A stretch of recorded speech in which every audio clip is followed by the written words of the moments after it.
Pertama, saya mengucapkan duka cita yang sedalam-dalamnya terhadap 13 anggota kita yang meninggal.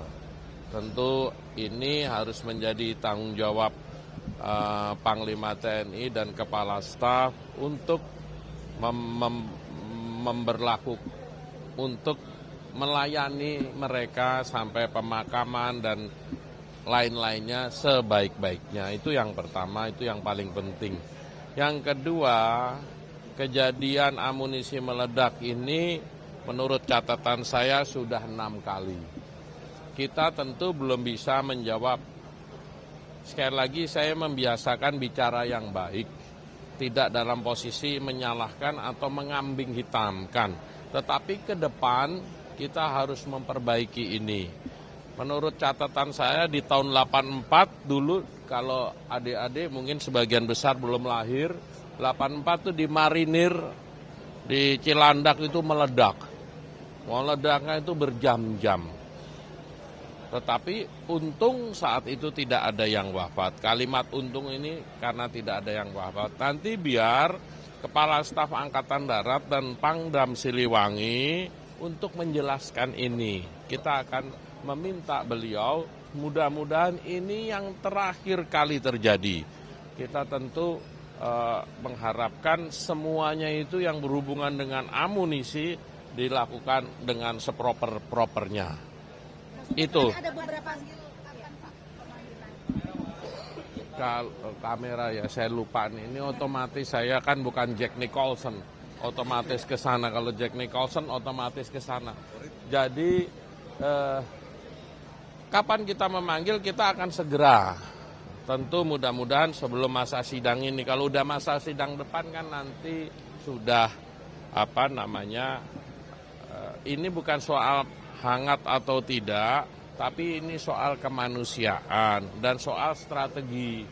Kalau seteledor ini potensi bisa terjadi di mana-mana. Dan kemarin itu ada kolonel yang gugur, ada mayor yang gugur, ada masyarakat sipil yang wafat. Ini semua tentu kita semua berduka dan ini tidak boleh lagi terjadi.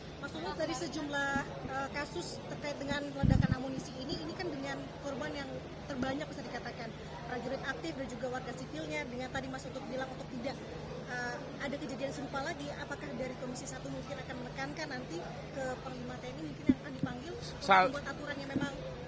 Kalau begini ini bukan soal aturan, my younger journalist. Ini soal dedicated to excellence, sikap dalam bekerja, jangan ceroboh, aturan harus ditaati, ada komandan yang jaga, ada orang yang terus untuk hal-hal gini nih harus, nggak boleh sembarang orang. Nah ini yang harus kita tegaskan. Apakah mereka nggak punya aturan? Ya pasti punya. Tetapi ini lebih kepada sikap, kepada kultur. Ini panjang ngobatinnya. Gak bisa segera. Kayak kamu kawinan, makan secukupnya, ngambilnya tetap 3 piring. Yang dimakan sedikit.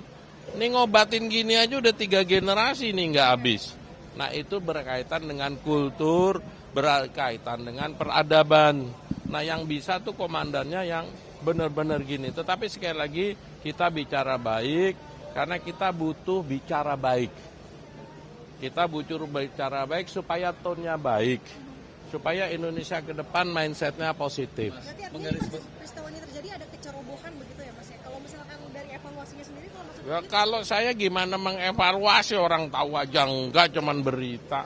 Nanti kita nah iya, tapi kan kita belum kan, biar mereka menguburkan dulu dengan baik, keluarganya dirawat, nanti diinvestigasi, kan begitu. Mas, menggaris bawahi tadi soal ini bukan mau cari rame, kalau kamu kan mau carinya rame. Wartawan tuh kan cuma mau cari rame. Mas, menggaris bawahi soal aturan tadi, kan ada warga sipil yang ikut menjadi korban. Bagaimana kemudian? Ya nanti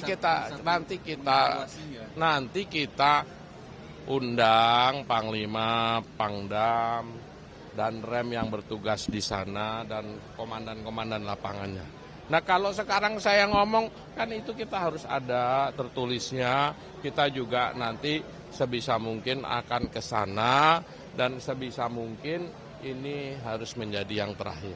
Oke ya? Pak, sedikit Pak soal mantan TNI yang ikut berperang di Ukraina Rusia itu bagaimana? Apakah benar itu bayaran dan prosedur dari Ya kalau ini ya saya mana tahu bener bayaran apa enggak. Nah mestinya kayak begini-begini kan, ini saya juga tahunya kan dari wartawan. Saya nggak punya kemampuan tahu segalanya. Kalau saya diminta tanggapan, ada orang per orang pergi, ya saya juga belum bisa jawab sekarang. Misalnya kamu terpanggil tiba-tiba ikut jihad fisabilillah, saya juga nggak bisa jawab. Yang paling penting sekarang adalah kita menjaga yang menjadi, misalnya TNI kita jaga pasukannya.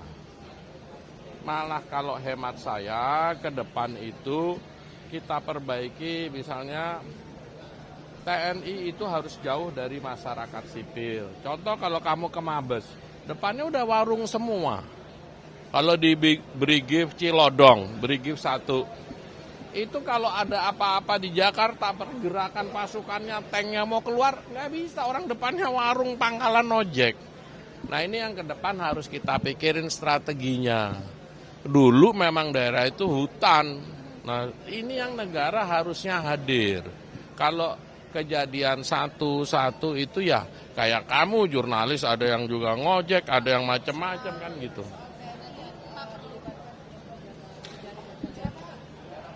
Saya belum baca Memorandum of Understanding-nya, dan juga saya juga belum melihat apa sih yang dibicarakan. Nah, saya gimana mau komentar?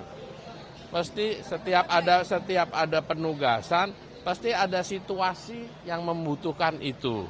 Ini kan mindset yang positifnya begitu. Kalau tanya perlukah, nanti saya tanya dulu.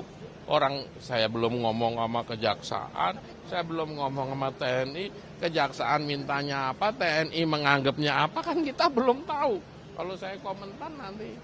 Tapi kalau IPW tadi mungkin yang kalau misalkan ada partai sendiri untuk mengisolasi tempat TNI gitu, ini apakah akan sama seperti waktu di Amerika area 51 gitu di Amerika atau gitu? Ya kalau di mana-mana, kalau instalasi militer tuh jauh dari rakyat. Bukannya menjauhkan diri, tapi itu untuk daerah yang memang harus steril. Nah ini kan kejadian kayak Garut ini kan karena salah satu contohnya. Saya kan kasih contoh tahun 84 di Marinir, dulu namanya KKO, itu meledaknya itu berjam-jam. Dugaan saya Diko belum lahir, 84. Jadi ini kejadian bukan yang pertama. Nah yang paling penting ini harus yang terakhir. Untuk terakhir tuh apa? Oke ya. Ya kalau kritik saya nggak gini, kalau kritik saya nggak menjawab. Kalau kritik kan pasti benernya aja. Yang jalan.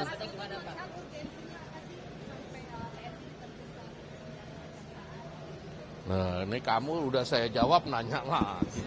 Ya udah ya. tapi kalau IPW